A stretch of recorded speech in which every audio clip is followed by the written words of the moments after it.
Good morning friends. आज हम अपना नेक्स्ट टॉपिक शुरू कर रहे हैं जो कि है भारत शासन अधिनियम 1935। जैसा कि आपको पता है कि भारत में अंग्रेज़ों ने प्रशासनिक व्यवस्था को बेहतर बनाने के लिए या प्रशासनिक ढांचे को सुदृढ़ करने के लिए, उसको मजबूती प्रदान करने के लिए कई अधिनियम पारित किए थे। 1958 से लेकर उससे पहले भी किए हैं, लेकिन हमें 1858 का अधिनियम, 1909 का अधिनियम, 1919 का अधिनियम, 1935 का अधिनियम, 1947 का अधिनियम, ये कुछ महत्वपूर्ण अधिनियम हैं जिनके आधार पर भारतीयों ने प्रशासनिक कार्य पद्धति का अनुभव लिया और उस अनुभव का फ़ायदा लेकर आज़ादी के बाद भारतीय प्रशासनिक व्यवस्था को या भारतीय राजनीतिक व्यवस्था को मजबूत बनाने का काम किया।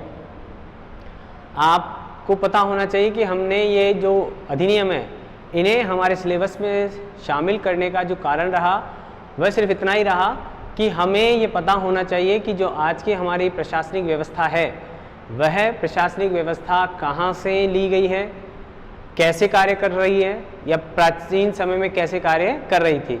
यानी इसका हमें एक्सपीरियंस हो गया, जिस प्रशासन पद्धति का हमें अनुभव हो चुका है उसे आसानी से लागू किया जा सकता था। ऐसा ध्यान में रखते हुए इन अधिनियमों की कुछ विशेषताओं को भारतीय संविधान में शामिल किया गया। और जैसा कि मैंने आपको पहले भी बताया कि 1935 के अधिनियम को शामिल करने का 1935 के अधिनियम को हमारे सिलेबस में शामिल करने का प्रमुख कारण यही रहा कि इस अधिनियम में जितने प्रावधान हैं उनमें से ज़्यादातर प्रावधान या हम कह दें हमारे भारतीय संविधान के मुख्य सोर्स के रूप में यह जो अधिनियम है 1935 का अधिनियम ये बहुत ज़रूरी था, इसलिए इसको हमारे सिलेबस में शामिल कर लिया गया। तो जब हम इसका अध्ययन करेंगे तो हमें एक तो इसकी हमें पता होना चाहिए कि इसका हिस्ट्री क्या रही है, इसको लागू करने से पूर्व ऐसी क्या परिस्थितियाँ थी या क्यों उनको लागू किया गया, पहली बात। दूसरी बात ये हमें ध्यान में रखनी है कि ये जो अधिनियम है इसकी क्या क्या विशेषताएँ रही हैं, कैरेक्टरिस्टिक्स, ये जो विशेषताएं हैं ये क्या क्या हैं या क्या इसकी अच्छाइयाँ हैं जो हमें अभी तक कार्य करने में सहायता प्रदान कर रही हैं।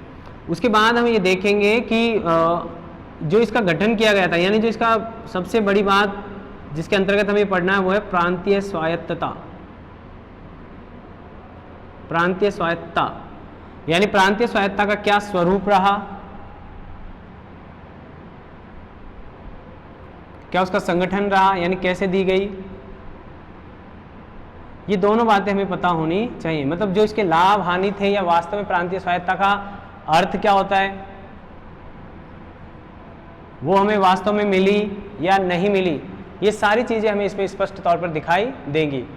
या हमें जाननी भी जरूरी है कि प्रांतीय स्वायत्तता का क्या मतलब होता है, कहते किसको है, क्यों लागू की गई थी, या हम ये कह दें कि इसे लागू करने का जो बेनिफिट था वो हम प्राप्त कर पाए या नहीं कर पाए, जिसको हम मूल्यांकन में पढ़ेंगे।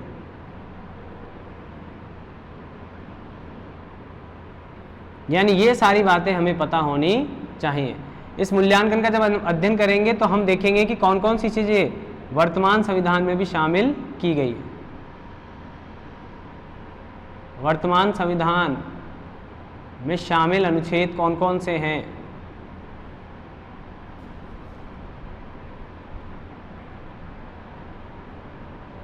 अनुच्छेद कौन कौन से हैं,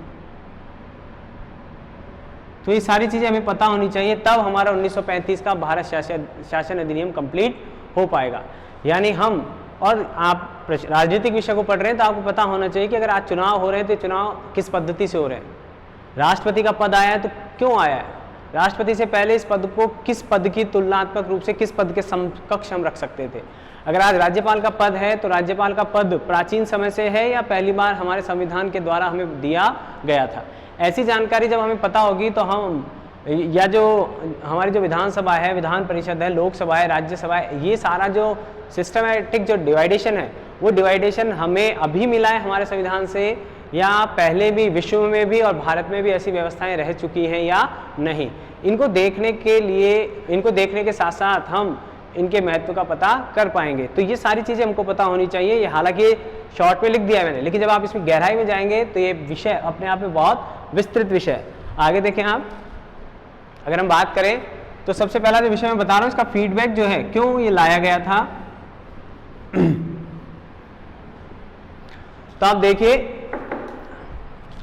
जो 1928 से लेकर 1934 तक का जो समय अवधि है, टाइम पीरियड है,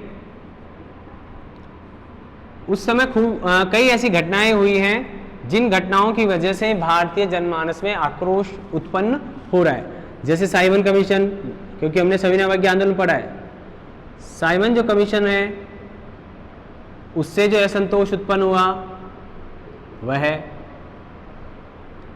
नेहरू रिपोर्ट को अस्वीकृत किया गया।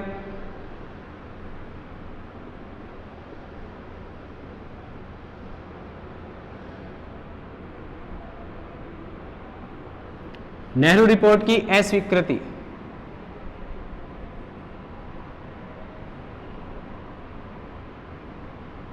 ठीक है। उसके बाद आ रहा है सांप्रदायिक पंचाट, कम्युनियल अवार्ड,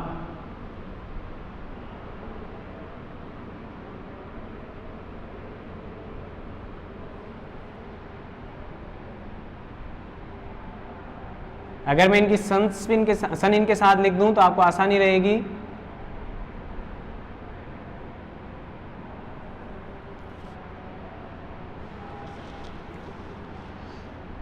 दूसरी ओर सविनय अवज्ञा आंदोलन की असफलता कह दें या उसकी समाप्ति जिस तरह से हुई,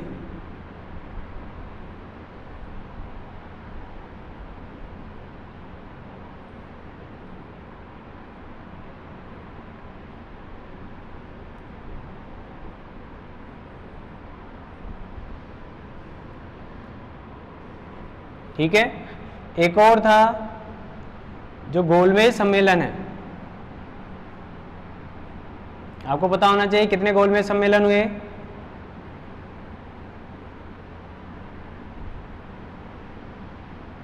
असफलता कहते हैं हमारे भारतीय दृष्टिकोण से या कांग्रेस के दृष्टिकोण से, क्योंकि कांग्रेस ही ऐसा लास्ट, जैसे बात कर लें 1930, 31, 32, कुल टोटल हुए 3।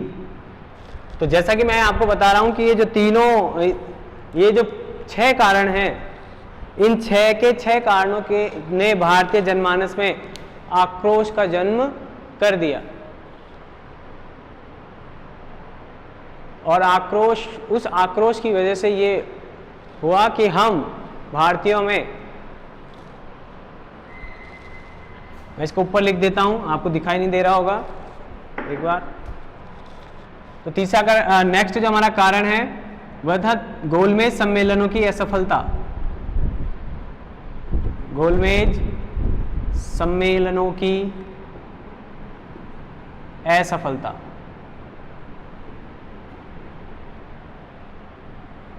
नाइनटीन 31, 32 और 30, 3 हुए थे टोटल।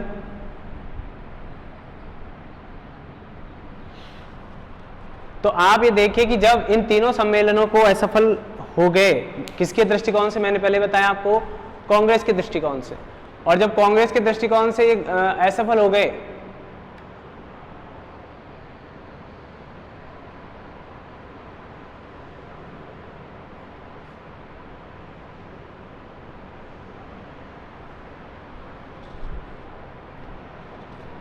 जब ये असफल हो रहे हैं तो इनकी असफलता ने, जैसे मैं बताऊं तो यहां भारतीयों में आक्रोश की उत्पत्ति हुई।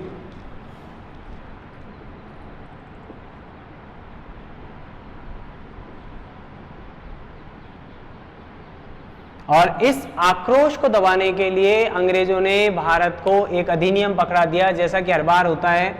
1909 में भी ऐसा ही हुआ, 1919 में भी ऐसा ही हुआ, और 1935 में भी इस भारतीय आक्रोश को, या भारतीयों की जो भावनाएं भड़क रही थी, उन भावनाओं को संतुलित करने के लिए हमें एक और अधिनियम देने का प्रयास किया गया।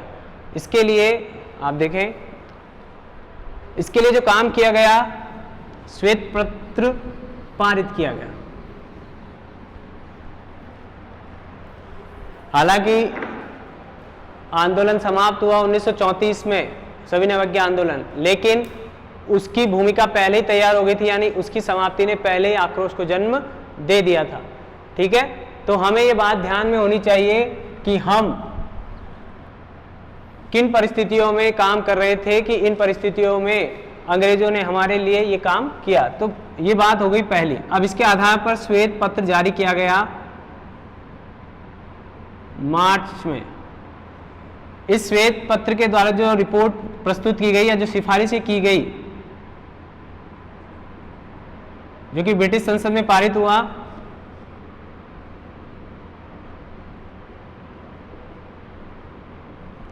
स्वीकृति मिली उसे,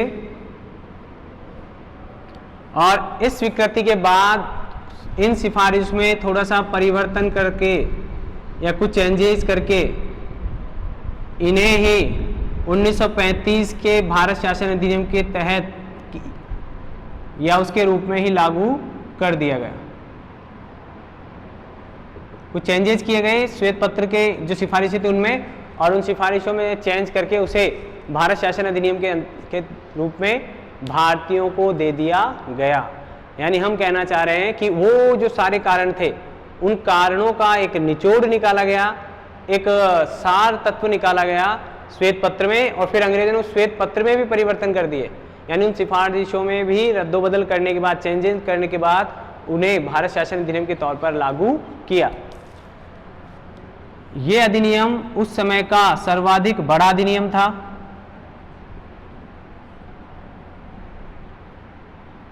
सर्वाधिक जटिल अधिनियम था। इसमें 321 प्लस 10 अनुच्छेद 321 और परिशिष्टियां, जिन्हें अनुच्छेद कहते हैं, वो अनुसूचियां कहते हैं, वह 10 थी। ऐसा इतना बड़ा ये अधिनियम था और बहुत जटिल था। हालांकि भारत में अभी वर्तमान संविधान भी इसी प्रकार से विश्व का सबसे बड़ा संविधान है, और इस संविधान के अंतर्गत भारतीयों को शासन में एक सक्रिय भूमिका प्रदान की जा रही थी, इसलिए इतना इंपॉर्टेंट है। आगे देखिए इसकी जो विशेषताएं थी। अब पहली बात ये हमारी हो गई कि हम कहां से कहां तक चले, यानी हमने संविधान को देखा कि इसकी जो मेनली जो मुख्य बातें थी वो हमने देखी।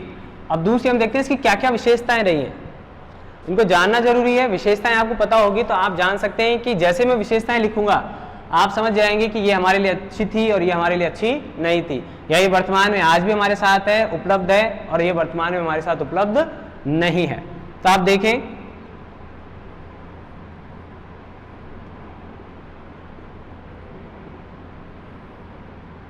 पहले मैं एक बार लिख दूं क्योंकि डायरेक्ट पूछी जाती है छोटे में 20 शब्दों में, तो आप देख लें।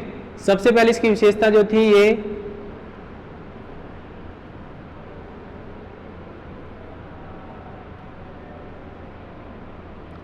प्रस्तावना रहित अधिनियम था।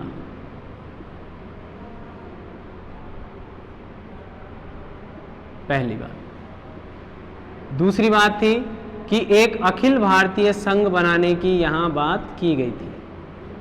अखिल भारतीय संघ, ठीक है। अगली बात, रिजर्व बैंक की स्थापना।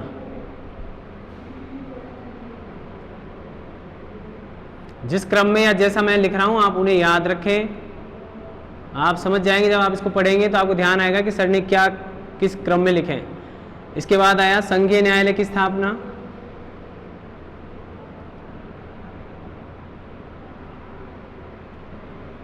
संघीय न्यायालय की स्थापना की गई इस अधिनियम के तहत। संघीय लोक सेवा आयोग,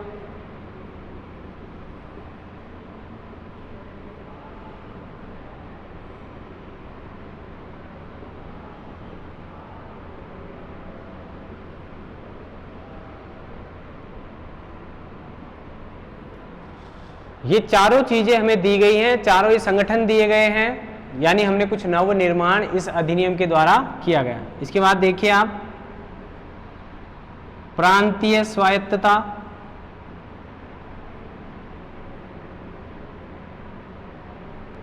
उपलब्ध करवाई गई। इसके बाद देखिए वैध शासन।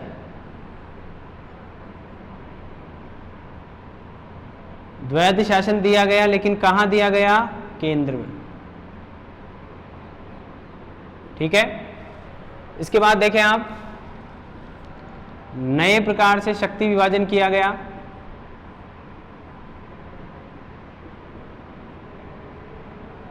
ठीक है।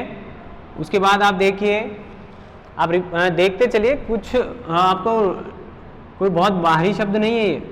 इसके बाद है सांप्रदायिक जो निर्वाचन था, सांप्रदायिक निर्वाचन का विस्तार कर दिया गया।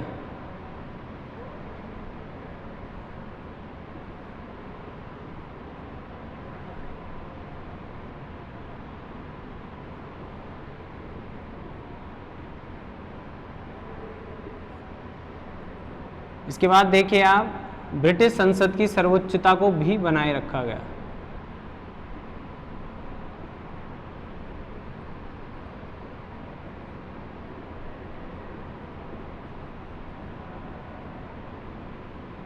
Next, governor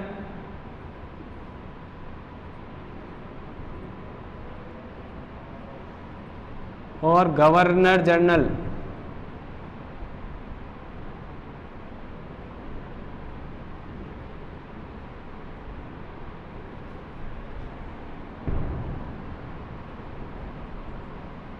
स्वेच्छाचारिता।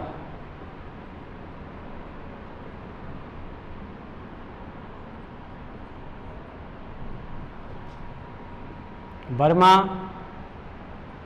बरार और अदन के संबंध में कुछ प्रावधान किए गए।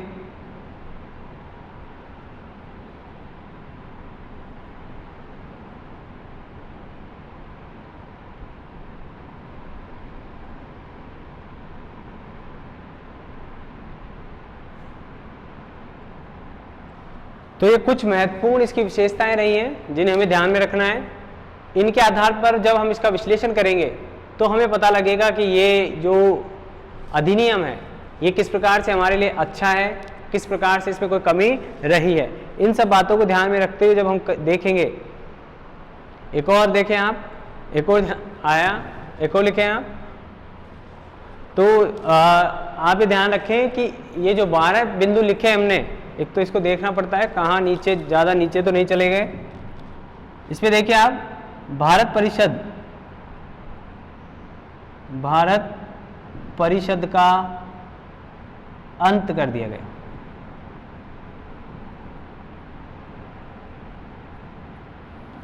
ये कुल इसकी 13 विशेषताएं हैं जिन्हें हमें ध्यान में रखना होगा। एक बार आप इनको देखें, सुने और समझें। जिस क्रम में मैंने लिखी है एक तरफ, उस क्रम को आप ध्यान रखें, उसके आगे आप कुछ भी ऐसा नहीं करें जिससे कि आपको नुकसान हो जाए। ठीक है।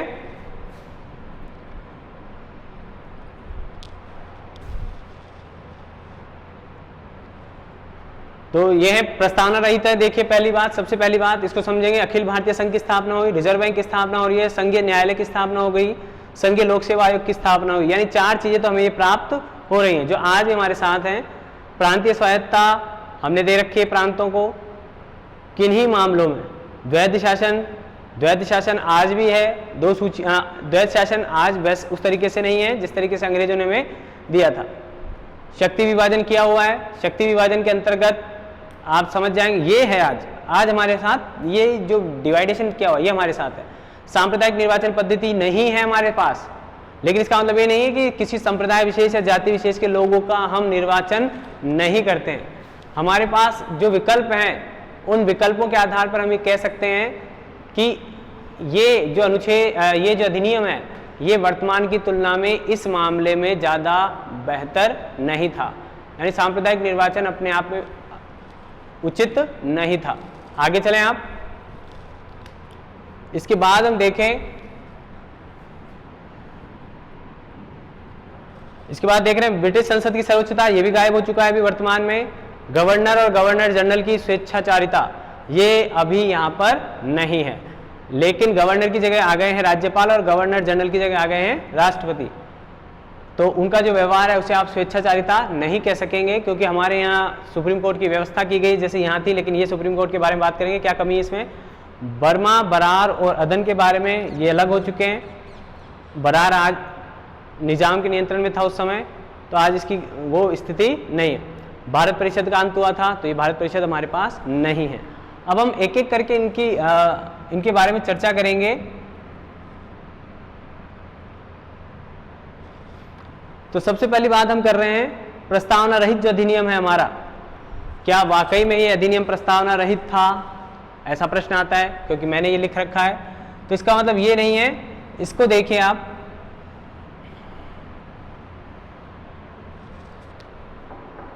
प्रस्तावना रहित होने का मतलब है इसकी अपनी कोई प्रस्तावना नहीं थी, अपनी कोई प्रस्तावना नहीं थी। तो इस आधार पर इसकी आलोचना की गई। अब इस आधार पर जब इसकी आलोचना हो रही है, तो जब इसकी आलोचना की गई तो इन्होंने क्या किया, 1919 के अधिनियम की प्रस्तावना को, 1919 के अधिनियम की प्रस्तावना को ऐसा का ऐसा स्वीकार कर लिया।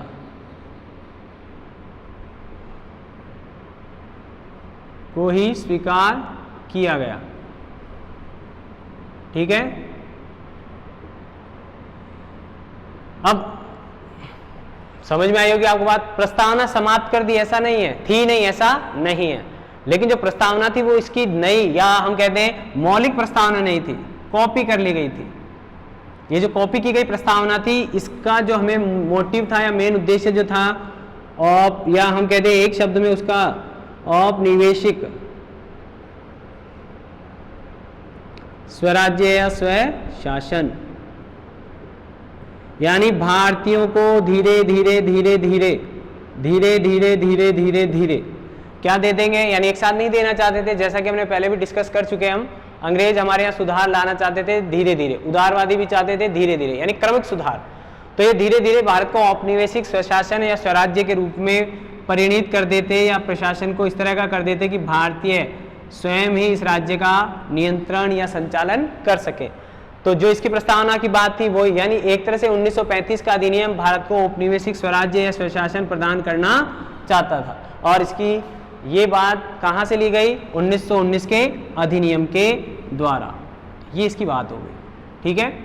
तो यानी जो पहली विशेषता थी उसकी वो समाप्त हो गई। अब जो दूसरी विशेषता थी, अखिल भारतीय संघ, अखिल भारतीय संघ। जैसा कि आपको पता है कि ब्रिटिश भारत जो था, ब्रिटिश भारत में कई प्रकार के डिवाइडेशन थे। आज़ादी से पूर्व में ब्रिटिश भारत कई भागों में डिवाइडेशन था। भाग का मतलब प्रशासनिक दृष्टिकोण से अलग अलग प्रशासनिक हाथों में या अलग अलग प्रशासनिक नियंत्रण में ये था। तो वो जो भारत था उस समय 11 तो ब्रिटिश प्रांत थे, 11 तो ब्रिटिश प्रांत हैं, 6 चीफ कमिश्नर प्रांत हैं,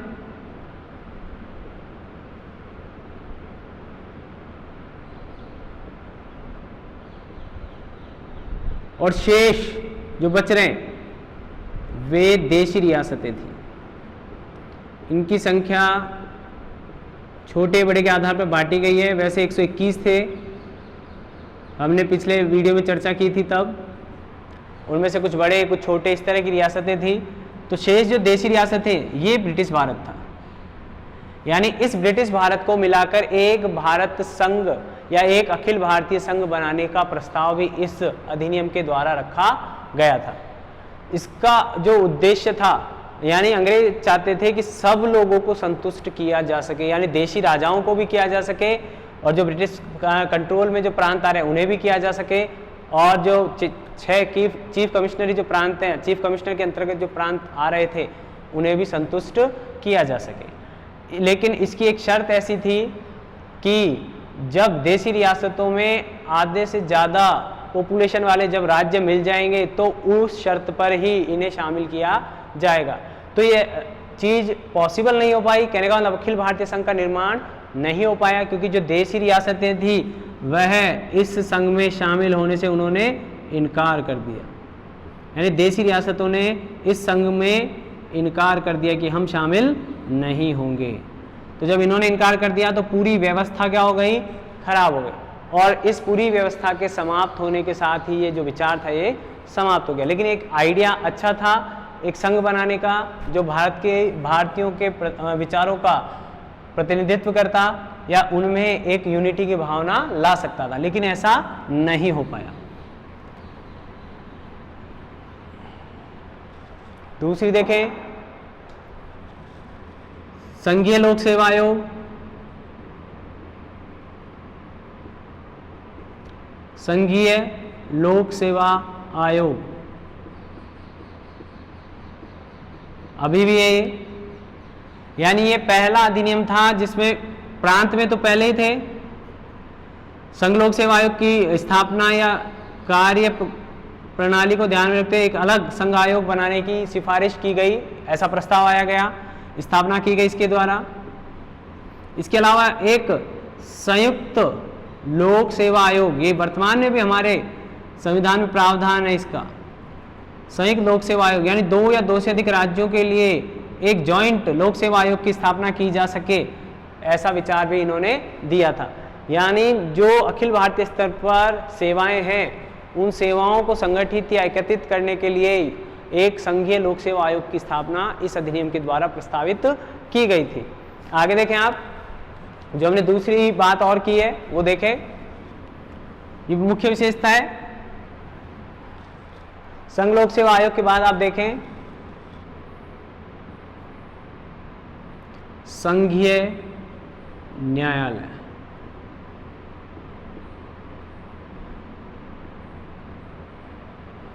इसकी संरचना वर्तमान में या इसका जो कार्य था या ये जो वर्तमान में हमारे सुप्रीम कोर्ट से मिलता जुलता है।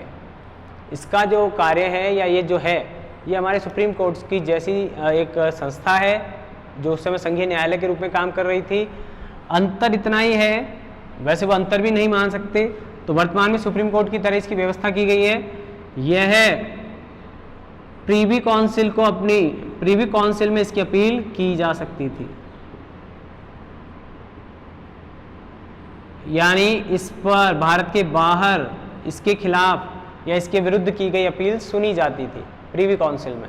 यानी एक तरह से अंतिम निर्णय इसका नहीं होता था, अंतिम निर्णय संघीय न्यायालय का नहीं होता था, अंतिम निर्णय होता था प्रीवी काउंसिल में जाकर। यानी अपील कहाँ कर सकते थे आप, प्रीवी काउंसिल में। इसकी प्रक्रिया लगभग वही है, 6 वर्ष की सेवा, 65 वर्ष तक, जैसा भारतीय वर्तमान में भी हमारे पास है। 6 वर्ष का कार्यकाल या 65 वर्ष की आयु तक किया जाएगा। न्यायालय जीवन पर्यंत इस पद तक तब तक रह सकता है जब वो नैतिक रूप से नैतिक आधार पर या उसका नैतिक आचरण शुद्ध होगा, किसी प्रकार की संलिप्तता पाए जाने पर इसे हटाया जा सकेगा। एक मुख्य न्यायाधीश और 2 अन्य न्यायाधीश इसमें होंगे, 1+2। इसका कार्य होगा राज्यों के मध्य जो विवाद, प्रांतों के मध्य जो विवाद उत्पन्न हो रहे हैं उन विवादों को संतुलित करने का काम करना, या संविधान की या इस अधिनियम की या जो भी विधिक सिद्धांत हैं या नियम कायदे कानून उनकी व्याख्या करने का काम करता था। ये व्याख्या आज भी यही काम है, और विवादों का निर्णय, विवादों का निर्णय करने का भी काम इसके द्वारा किया जाता था। ठीक है, तो आप ये ध्यान रखें, इतने इस तरीके के काम थे। सम्राट और जो अन्य कार्यकारी परिषदें थी वह अपने कार्य में इनके कार्य में सीधा डायरेक्ट किसी प्रकार का कोई हस्तक्षेप नहीं करते थे। संघीय न्यायालय के बाद हम चले, रिजर्व बैंक की स्थापना की गई।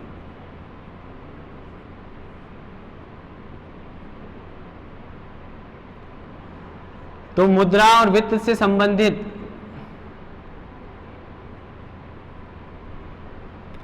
नियंत्रण समझ लें या उससे संबंधित जितने भी कार्य हैं उन कार्यों को करने के लिए या उन कार्यों को भली प्रकार से संचालित करने के लिए यह व्यवस्था की गई थी। और इस व्यवस्था के अंतर्गत 1935 में पास किया गया और इसकी स्थापना हुई जो विचार रखा गया 1937 में रिजर्व बैंक की स्थापना की गई।